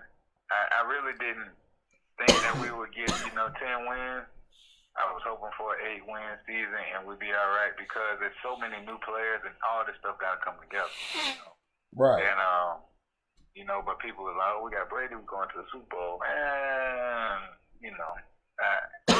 Brady's still at the end of his career, right? He's still, yeah, he's a good game manager, but He's a great game manager. he ain't balling. My thing is the Bucks messed up by not getting a second string quarterback. Like we Right. have nobody behind Brady, and that's dumb and it's scary. Yep. We got nobody. So they ain't even draft nobody like in the 4th round. They could have drafted hell. They could have drafted Jalen Hurts. Right. But so I don't know what they're waiting on. But yeah, hopefully De'Aaron King is still there next year in Miami. I mean, the way he playing, he could go to the league though. You know what I mean? Because he really don't have a lot of quarterbacks besides your boy in Clemson. Now the little white boy in Notre Dame, of course. They gonna want him to be out there. Mm-hmm. It's a couple of them that's pretty decent. The dude from North Carolina was balling, but his season kind of falling apart right now. Mm-hmm. Yep. Yeah, we'll see. That's the toughest game we got left, and that's the last game of the season. So it's Miami and North Carolina. So. Oh, okay. Yeah, Butch Davis Yeah. coach over there, right? No, Matt Brown. Excuse me, Matt Brown coach over there. Yeah, Mac is there. Yeah, man. So. Yeah, he turned that program and Manny around. Diaz used to be Mac Brown's assistant coach. Oh man. So yeah, that's why they drug us last year. He got out coached. Right. It wasn't the athletes, it was the coaching, you know. But this year we got a different offensive coordinator, you know, a whole bunch of stuff is different. So I feel better this year. I got more faith in our offense. And our offense is doing a hell of a job. It's just our defense, which I'm not used to. Our defense giving up plays and giving up a bunch of touchdowns. So, true. You know, here's what it is. Hopefully Florida State get back to doing something next year. But this is just sad, man. Yeah, right. Yeah, right. They are done for the next 10 years. Your coach still got COVID? Probably do. He probably not only do he got COVID, he got a big DAP on his resume. Shit, because he be calling a lot of them. It's funny, man. People were talking about Willie and bring in the Great White Hope. And man, I hate that crap. Black people always using Willie was soft. Okay, he was soft. I root for my brothers who coaches. I want them to have more jobs, but he was the wrong pick of a black coach. He was soft, and the players didn't listen to him. It was 3 or 4 players quit. Yeah. So I can't defend the black man. The Steelers, Mike Tomlin showed y'all were killing him when he actually can coach, and he wasn't the problem. The problem was you had 2 little brats who needed to be let go. Yeah. And I fear for the Bucs because I don't trust Antonio Brown. I don't trust him. The dude is volatile, and to me, you shouldn't have brought him in. You should have left him alone because the team was fine without him. Mike Evans was in the slot. Him and Brady were finally building rapport. What's the other guy named? Godwin. You got Godwin who could play the X or he could play the Z. And then you could, of course, you had Rod Gronkowski. You could have split him out or kept him in. So that's what I'm saying. Brady was overthinking to me. And I just hope it don't come back to bite him. But it's looking like it could. But Willie Taggart sucks. So I don't want to hear people talk about the black man this and that. Fuck all that. He was trash. All right? I'm tired of stop. All you Florida State fans, all you Florida State fans, I don't want to hear. That's like Randy Shannon. Right. Randy Shannon was trash. He was trash. There are some black coaches that are trash. It is what it is. But you have some black coaches who are great who don't get any credit. Yeah. So that's all I'm saying. It's like, dog, I don't want to hear that crap. You know, the truth is you suck. And, you know, it's not my fault. You know, it's not anybody's fault that you weren't hanging, that you weren't doing what the hell you were supposed to do, which was come in. Willie couldn't get through. Yeah, but Willie came in there with that same attitude that we have a lot of these niggas that do that, who have opportunities to be great, and they come in there with that half-assing attitude. And that's what he had. He was over there like whatever because he thought he was a token nigga. He thought he could get through. No. Yeah, no, you still gotta work. Right, you still gotta work. Right. Yeah. Your lease is shorter. And he was acting like he could get away with just having a bad year. And I'm like, dog, no, you're black. You have to work 100 times harder. I don't care what business or field you're in. You have to work harder. And if you're dark, shoot, you better be 30 minutes at work before it start. Yeah. Because I'm telling you, that's the mindset Willie Taggart walked in there with, and he's let go because of that. He was trash. He was trash, just like Ty Willingham was trash. You know, good dude. He was trash. I mean, it's the truth. There are some brothers who deserve, like Marvin Lewis should have been gone. That motherfucker was milking it too much. Too long up in Cincinnati. Right. This dude had the stripper pole in the office, like chilling. That was his house. with the pillows and the blanket. I'm like, dog, like you can't get you just content. Right. 6 games a season. Right. You just content to get to the playoffs and lose. Every time you get there, you lose. It's like, dog, you at least could win twice. Had teams, man. The Bengals had plenty of teams that should. Yeah, the Bengals had squads. They had Chad Ochocinco. Yeah. They had running back. Oh man, what's the dude's name? They had oh man, dang, I can't think of his name. Real good running back. God, what's his name? For who? No. For the Bengals. For the Bengals. What? When was it? They had Rudy Johnson. They had Rudy Johnson. They had Corey Dillon. They had Bernard. They had that might be who I'm thinking about. Bernard, because way back in the day they had what's the dude's name? Played for Penn State, Kajana Carter. They had him back. Yeah. They had some teams though, man, and they just could never pull it together. And as coaching, everybody knew it, but it's like they can't fire the black coach. You know, it's only 3 of y'all niggas in the league. You know, so they couldn't let them go. Right. Well, I think what's gonna happen is they're gonna let the black coach in San Diego or LA, whatever you call them, Chargers, go, and they're gonna get another black guy put in there. They're gonna put him somewhere on a trash team and tell him build it up, so then they can fire him and then put a white boy there to win the championship. How long are you giving the coach in San Diego? I think he's done after this year. You don't think they're gonna give him another year to develop that quarterback? Nope. They finna give it to a white boy. He did his job. He's grooming the white. He's grooming the white boy. He's grooming him. White boy gonna be straight. And they're gonna let him go and bring a white boy in there to steer the ship. And the Chargers are gonna probably be the favorites next year. They're gonna give it to Kansas City next year.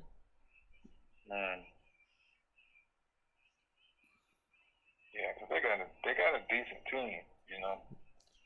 Oh no, they got a great team. It's just that they don't know how to close. They just don't know how to close. Nasty. Yeah. Just that quarterback play got to be consistent. Right. Right.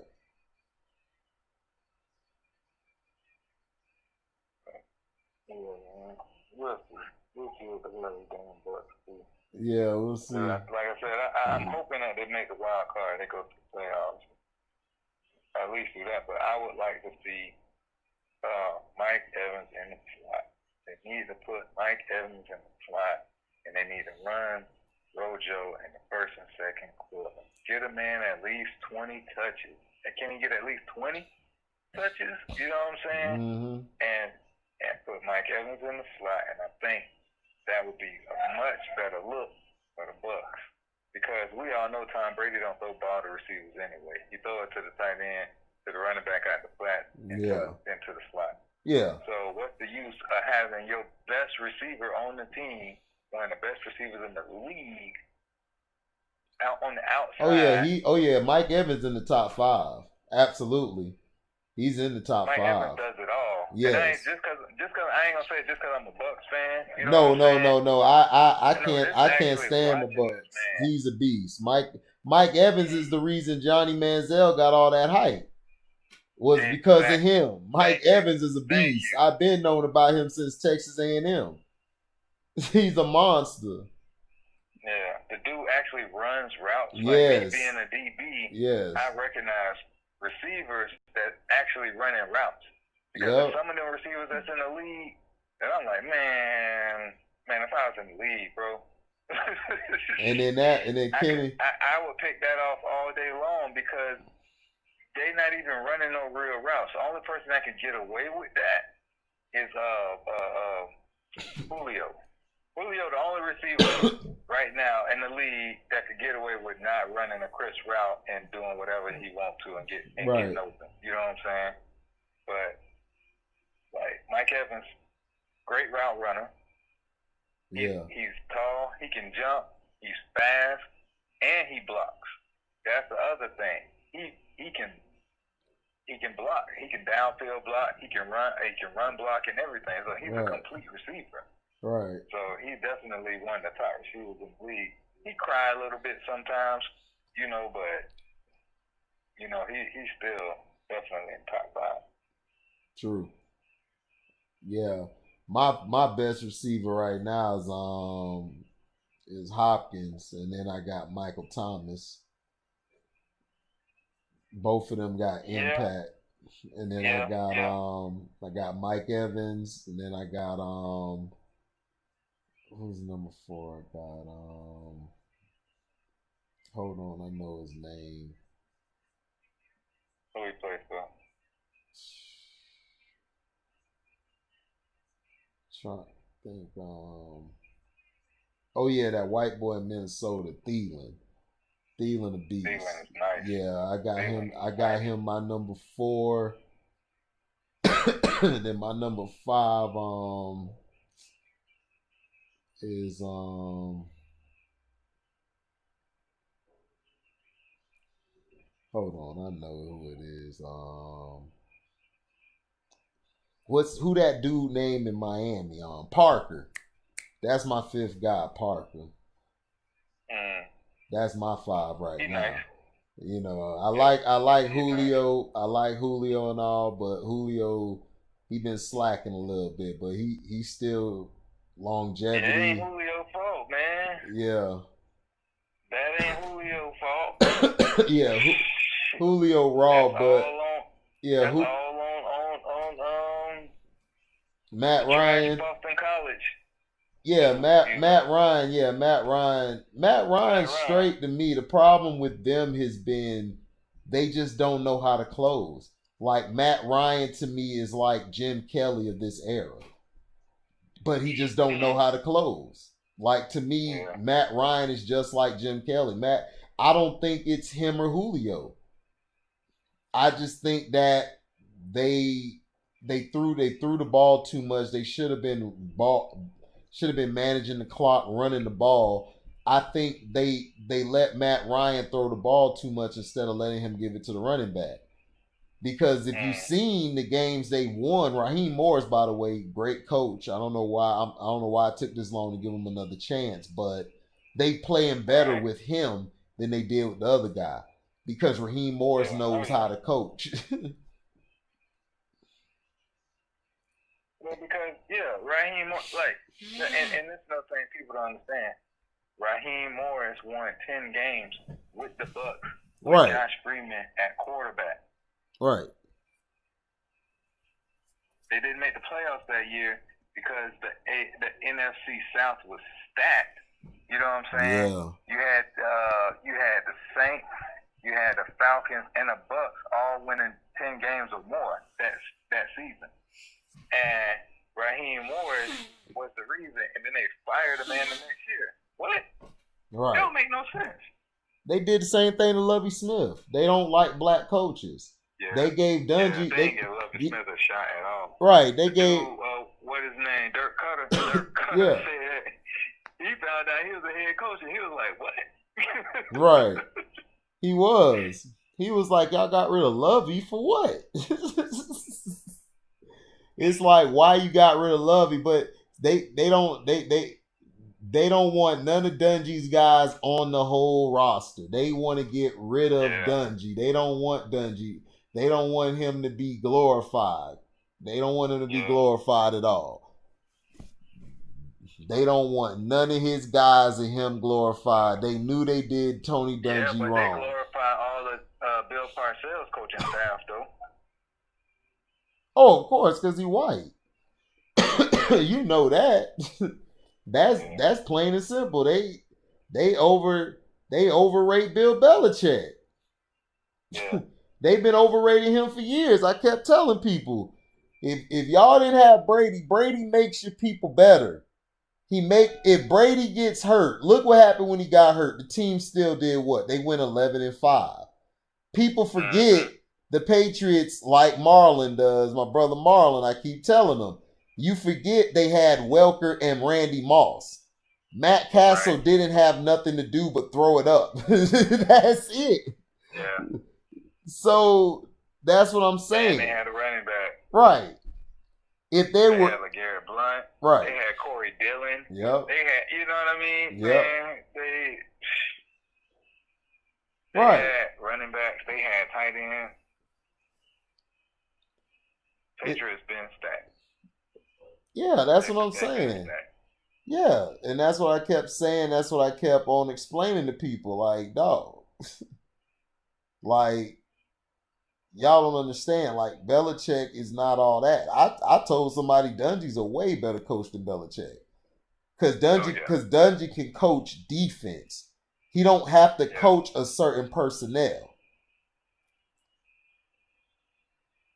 Dungy is a way better coach. Yes, than Belichick. Belichick is just giving all these accolades because, for one, Belichick those defenses they won the first 3 Super Bowls with were Bill Parcells defenses. That wasn't his. Ever since he had control to have his own defense, he hasn't been good. They haven't been real good. You're right. The defense felt like that defense was stacked the first couple of years. Yeah. You know, they had Rodney Harrison. They had Lawyer Malloy. They had Lawyer Malloy before. Ty Law. Lawyer Malloy. Ty Law. Yeah, forgot about him. They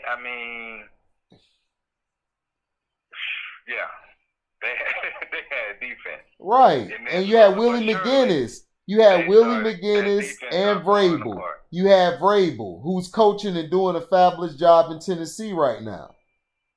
Mm-hmm. He's a white guy who actually deserved coaching. He wasn't given it for privilege. He actually can coach. So, so that's what I'm trying to say is like, they're white boys. They're going to get that praise. But Belichick, all his assistants have sucked. All Dungy guys did straight. Yeah. So Jim Caldwell, he was doing good, and the Lions just got rid of him. They've been trash ever since. Yeah.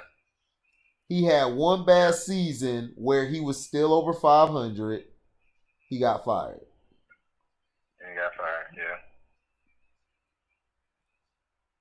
It's BS, man. These coaches continue to get pass after pass. Yeah.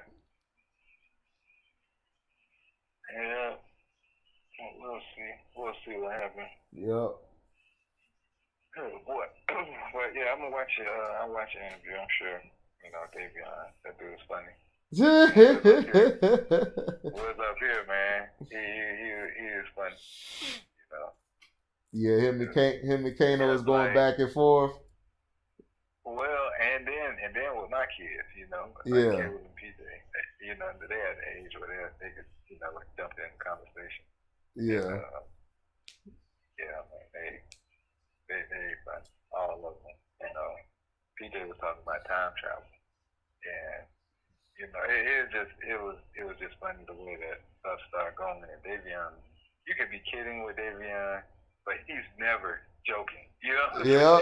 Yep, exactly. Ever. Exactly. And he will bring up some random fact that, like, you know,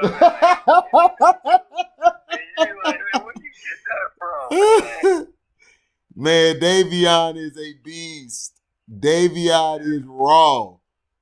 That boy mind is so damn advanced. Shoot, man, Davion he if you debate Davion, you got to come with facts.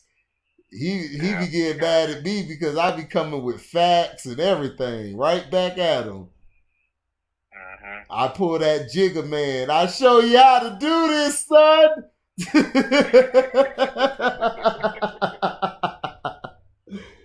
Because I had to get on my boy Jeremy about LeBron. It's like, dog, like I've seen ballers before. Like I played with ballers. Like, no, this guy ain't what you guys are saying he is. I just don't see it. And that's how Germ and then Germ started seeing what I was talking about. And then they talking about LeBron was this. I told Davion I disagree. Like LeBron wasn't the best player on this team. Like Anthony Davis saved y'all. And Rondo and the supporting cast saved y'all. They the ones who put y'all up by 30 in game 6.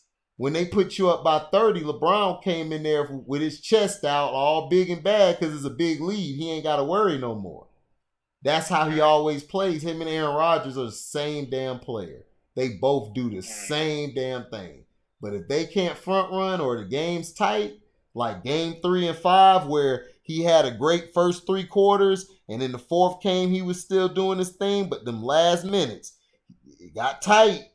It got tight, you know what I'm saying? He can't handle that. So he's always been that type of player. He's been like that since Cleveland, the first time around. Yeah. And that's when I knew that, man, he just ain't a superstar, dog. He's just an overglorified role player, man. I mean, it happens, you know. You overglorify people. So because people are searching for a superstar, like they want that person, right? You know what I'm saying? Right. Jordan was done, right? Kobe, Kobe was done. They want something. Well, right? Kobe wasn't done yet. That rape case is what did Kobe in, and they got rid of him earlier. He had to fight his way back to get back in the public view. So he had to be turned into the villain. That's the only way they could promote Kobe. They couldn't promote him as the good guy no more because that's why they were mad with him because they felt he cost them all that money. And ever since then, they just started hating on him. And then some reporters, they didn't like him because they felt like he did it and he paid the chick off. And I said, yeah, they came to a settlement. That happens in court cases. You don't have to go to court. And whenever people bring that up, I say you cannot bring that up and not talk about Ben Roethlisberger. Exactly, and that's what me and Davion talked about. Ben Roethlisberger, Shannon, as much of a black activist he is, I haven't heard him say nothing yet. I haven't heard him say nothing yet about Big Ben at all. I haven't heard Stephen A. I haven't heard anybody. All of them.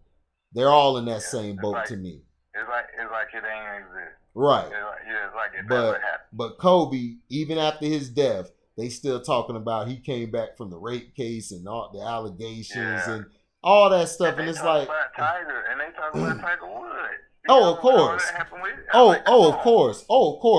Of course. That's why, because Tiger Woods was murdered. Tiger Woods is the best golfer ever. He's the best golfer, and they can't accept it. They can't accept it. Yeah. They got to pull stuff out their back pocket. You know what I'm saying? And then in Tiger Woods, people got mad at him because he didn't speak out on black issues, and I'm like, so what? Tiger has a mom from Vietnam and shit, and his dad is black, so he was taught both cultures. He grew up in a different household. He didn't grow up around racists and all that until he went out in the world and started experiencing it. That's what I'm trying to tell people, like, y'all don't understand. But when he went to his Asian side of the family, they treated him with respect and love and loyalty. While his black side, they probably thought he was different, he's weird and he's a nerd and stuff. You know how we are and stuff. And we don't, if you're not from the hood, then people think you soft, which is the most dumbest thing I've ever seen or heard in my life. Right. But unless you like me. Right. Unless you like me. Right. You know that dude's a little weird and he kind of nerdy, but I ain't gonna try him though. Cause he gonna Right. So that Like, yeah, so that's just how it is and stuff, and yeah, they don't want to bring that up because if they do, they'll be fired. They'll be out of a job. yeah, You know what I'm saying? And then it's like, you still got to give respect to Skip. Like I tell people, you got to respect Skip because Skip put a lot of brothers on. When he don't yeah, have to. You know what I'm saying? I mean, you can't get mad at that. Just like with Joe, what's the dude name? Harvey Weinstein. He still helped a lot of black people, even though he did what he did. But he helped a lot of yeah. black people, and it's not a lot of white people who do that. It's just funny to me how white people, they who help black people, they're usually getting targeted to be fired or put somewhere else, which is crazy. Mm-hmm. So, but to me, I look at it like that. Like, man, Ben Roethlisberger always gets a pass, and I don't understand it. And Always. I've never liked him. I've never liked him because of that. I never liked him because he gets the I biggest never passes. liked him at He all, get bro. he Even gets from Miami of Ohio. First of all, you went to the state Miami. So, right. all right. First of all, Pico, you know, calm down. It's other people who basically can have a school. Miami was in Ohio just as long as you guys were in Florida. So calm down, dog. He can't help it because he had to go play for them. It's come. I keep all of you Miami fans are the same. Like, man, they ain't no real Miami. I'm I like, ain't in real dude, Miami then. they've been there for a long time. Up where they're from, they Oh, probably yeah. are that Miami. But they're No, I not just you don't look like. guys. No, they're not. They're not the Hurricanes. We know it. But they can't help it that there's a Miami in Ohio. But no, I never liked Big Ben though. I never did. You know, he was fortunate to come into a system that worked for him, and the coaching was on par. He was surrounded by players. All of this stuff, and but he's still not that great. He not him and Eli are the same quarterback to me. They're very terrible, but they can be great at the same time. Like they could have a D plus or F first half, but then play like Hall of Famers in the second half. So Yeah, that's how they are. They're not they're not like Marino and everything or Warren Moon where they can carry your team the whole game. Like they can't do that. right. They're not that type Yeah, of quarterback. They can't carry your team.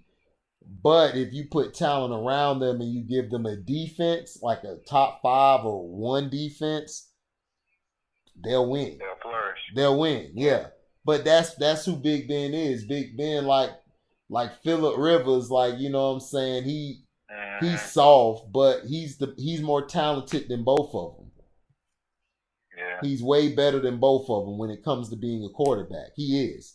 He can throw the ball way better than both of them. And plus, the Oh teams yeah. he played with okay teams. He didn't play with like no superstar teams. And he had Yeah. some True. defenses. He had some good defenses, but he didn't play with they're like, oh, he had LaDainian Tomlinson. I said, first of all, LT's soft. Second of all, Yeah. he ain't the real damn LT, so he need to lose that name ASAP. Because the real LT, Right. the real LT would have played, would have busted everything on cocaine and murdered you. And they didn't have a defense, and their division was tough. You know what I'm saying? Right. Like, there's a lot of stuff that they had, that who he had to see and play against. Right. And, so, but Phillip Rivers, to me, is the closest thing to Dan Marino that I've seen since Dan Marino. Yeah, he reminds is. me a lot of Marino. He is. He is. He's the best out of him. He is the best thrower of the football since those guys. And now it's Kyler Murray. I put Kyler in that special category of throwing the ball. He's amazing. So I got Kyler them. Murray, he's nice. Right. So them guys are in that category. That's what I see, and I see them.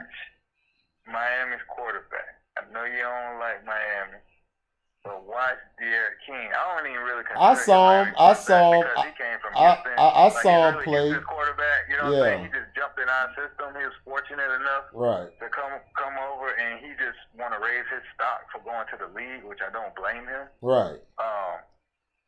But the dude is nice. Like I remember him 2 seasons ago. I don't really remember him last year, but I remember the year before last. I remember his name. You know what I'm saying? Because that was that year. Houston was real good. Right. And but I mean, the dude can throw the ball. Like he is a quarterback, but he's athletic too. But you can tell he reminds me of Kyler Murray. He reminds me of Russell Wilson. Mm-hmm. Like he reminds me of dudes like that are true quarterbacks, but they're mobile. Like he can run the ball too, but right, he gonna throw the ball first. He right. gonna go through his read. Russell Wilson is the new age Fran Tarkenton. I've never seen anybody escape as good as he does. He is the best escape artist I've seen. He'll run 50 yards back, come back, and throw a touchdown, just like Fran Tarkenton. The only difference is he's more clutcher than Fran was. But Fran was clutch too. You know, they just, when they got to the Super Bowl, their defense didn't show up. But Fran was clutch too. So to me, they remind me of each other a lot. Like, I've just never seen anybody escape like Fran Tarkenton. Like, I'm not talking about, like, you know, mobility. Mobility, of course, Michael Vick is way better than both of them. Right. But I'm just saying escapability, but still able to, I could throw this thing here and boom, got it. Touchdown. You know what I'm saying? So that's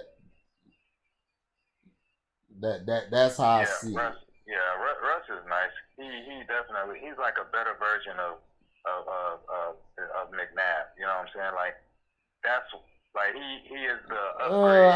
I don't see that. McNabb, to me, McNabb was a better thrower.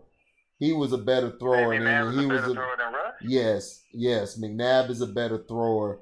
McNabb never had a Tyler Lockett type receiver or a Metcalf. Yeah. Even before that, they had Golden Tate. They had better talent around Russ on offense than they had with Donovan. Donovan had trash. Outside of T.O., McNabb had trash. Freddie Mitchell, Todd Pinkston. Who else? Nobody really. You right. He ain't really got nobody. And he had that running back in the backfield, Westbrook. Brian Westbrook. Yeah. That boy was a beast. So, McNabb was a better thrower of the ball, than Russ. But Russell is more. But Russell is escapability. He's he's up there. But McNabb was a better quarterback than Russell to me. Russell's good and he's great, but McNabb, man, the things he worked with, man, I don't know, man. McNabb didn't have a he always been like that. Because think about it, McNabb was winning in the Big East back when there was a Big East. Right, Syracuse. Miami was doing their thing. Right. He was with Syracuse, the Orange Man. Balling. That's why I said it's like, he went to Syracuse. Russell Wilson went from NC State to Wisconsin. Like, two programs I would take over Syracuse. Like, it's like, come on. Yeah. Syracuse is really a basketball school. They are not football, and he turned them around. So that's what I'm saying. Like, nothing against Russ, but I wouldn't put Russ over McNabb. People forget how raw McNabb was. I think people forget McNabb was the truth. You know what I'm saying? Like people didn't compare him to Michael Vick. Like, they said they were comparing McNabb to the white quarterbacks. Yeah. And he was better than all of them, to me. Yeah. He just don't get his just due because he didn't win a championship. Because he didn't win a Super Bowl. Right. So that's why I tell people you can't judge people off of Super Bowls or finals. Like, I mean, Dan Marino ain't never won a Super Bowl. Right, exactly. He only went to one. Warren Moon Yeah. never made it to one, but Yeah. they were the best throwers of the football. Like Jim Kelly lost a bunch of times. I'm not taking Troy Aikman over Jim Kelly. I'm just not doing it. Kelly was a beast. Kelly could carry a team. Yeah. Troy can't carry no team. Troy can manage though. He's a better manager, but Kelly's the better quarterback. Definitely. So that's what I'm saying. You can't put certain guys over certain guys because they have a ring. Like, like Michael, Michael had a ring. He was great at what he did, but I still like Iverson and others over him. Nothing against him, but I just don't think he was the greatest player of all time. And he wasn't my favorite, but right. it is what it is. Yeah. He just went like basketball is a team sport, and he wasn't a team player. So right. I mean, Iverson wasn't really either, but I just like Iverson better. Well, Iverson played. But Iverson played with the team. But the problem is they didn't have the right team around Iverson. And not only that, Iverson was going through a lot. The league was pressuring him every day, all day, and it was tough on Iverson. So it was very hard for him. But for what he did while going through that scrutiny, he was amazing. Yeah. He was amazing, dog. Like if he was 6'6", he would have been a problem. Like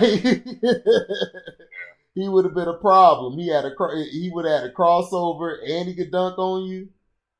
Yeah. Nah, man. That's what we seeing with John Morant. Yeah. We're seeing the Allen Iverson that's 6'4", 6'5". Got that dog in him. Every play just going all out. That's why Kobe became great. That's why I try to tell people Kobe the GOAT, man. You got to give it to the boy. He came up under Jordan, and he had to battle with Jordan. Even at an older age, he was practicing with Jordan. Then he battled Allen Iverson, man. Kobe, and he battled with LeBron. So Kobe survived all the eras. He was a monster, man. He was the Mamba for real. He was the King Cobra. Yeah. Oh boy. Yeah, man.